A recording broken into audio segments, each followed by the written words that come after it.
Today is January 24th, 2014, and the question for Mom today is, if she were to encounter a younger version of herself, say herself at age 25, with 3 very young children, maybe 2 little children and one on the way or one just arriving here, or almost on the way or something like that.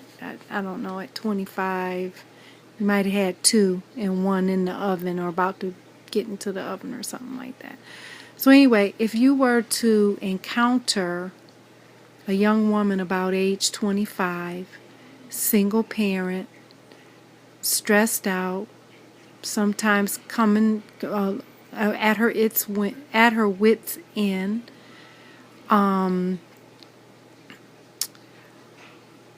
trying to make it as best she can, trying to deal with all her emotions and being a single parent, trying to get out and find work and establish herself and take care of all her bills and all the things that can overwhelm a young single parent. What would be her advice to her younger self at age 25?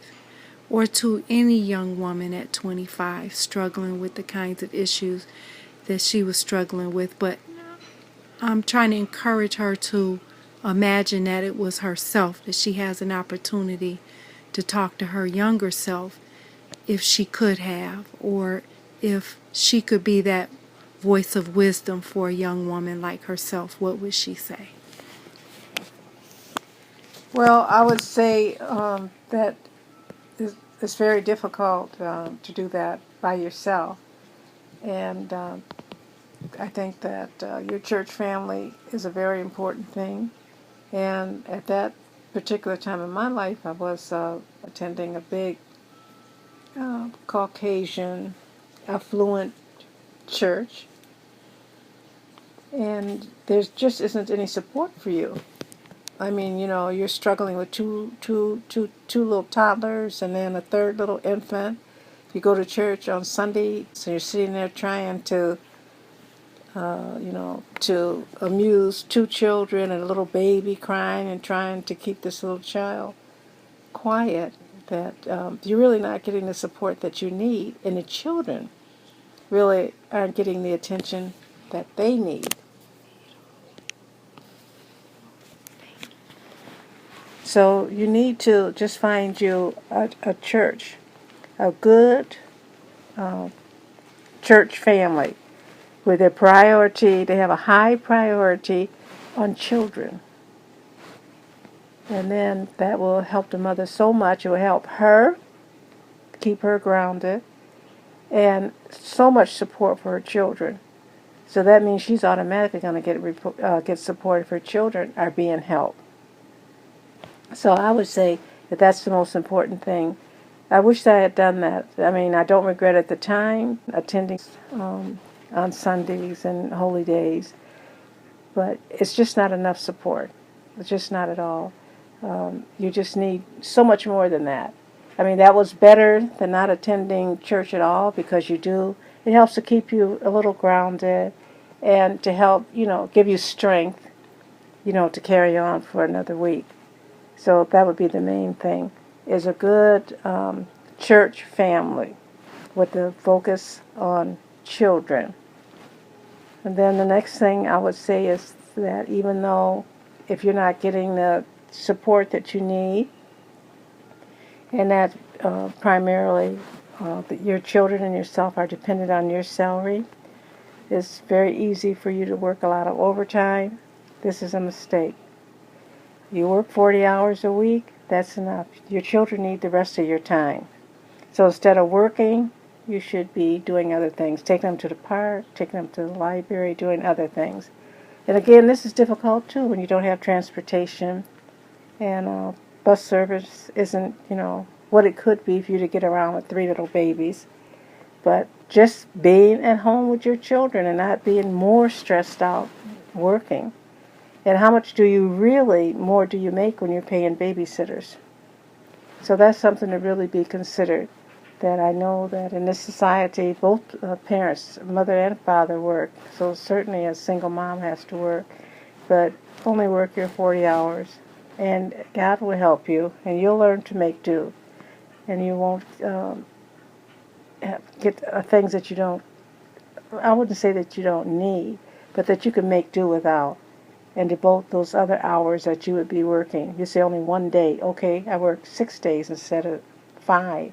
Well, that's a whole day, and another whole, it's 10, 12 hours just getting ready for work, getting to work, getting home.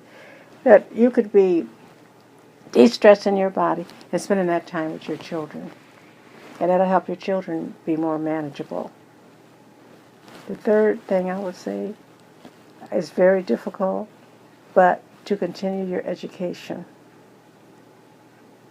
I don't care what ladder you're on, an educational ladder, you need to continue your education.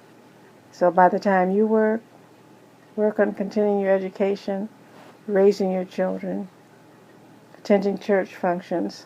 But as I said, if you find the right church home, church family, that you'll have support for a lot of these things. You know, even when you attend church services, they'll have a children's service where you'll be free so you can think and worship the Lord. You're going to church to worship the Lord.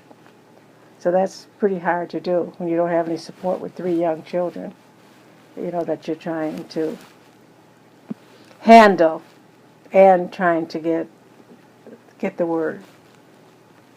So those are 3 main things I think would have really made my life and my children's life so much better. But I am grateful that God has seen all of us through. And all I can say is God is great. God is love. God is wonderful. God is very merciful to all of us. And all of us, I don't care how high you think you've risen, we're all fall short. We're all sinners, all of us. And each and every one of us, we should try every moment, every hour, every day to be more Christ-like. That's where you find the peace. It's not how much money you make. It's not the wardrobe that you have. It's not the home that you have. That's not true happiness. Thank you, Mom. Beautiful job. Beautiful. Oh, I don't know about that. I wasn't prepared, but I think it was beautiful. And those make the best interviews when it's straight from our heart and not a whole lot of premeditative processing. So thank you. Beautiful. Now say thank you to your younger self. okay, thank you, younger self. Okay, the next go round, we're gonna follow this advice. Beautiful. And I say to your younger self and to your older self, I love you, Mom. And I love you dearly. I love you more. I really do. I really do. I know you do. I just wanted to say that a mother could not expect or have a better child than you have. You're really a beautiful person. None of us are perfect, but you come pretty close to it. So I thank God for you. I really do. Oh my goodness. Thank you, Mom. That was so sweet. I feel so unworthy, but thank you. Okay.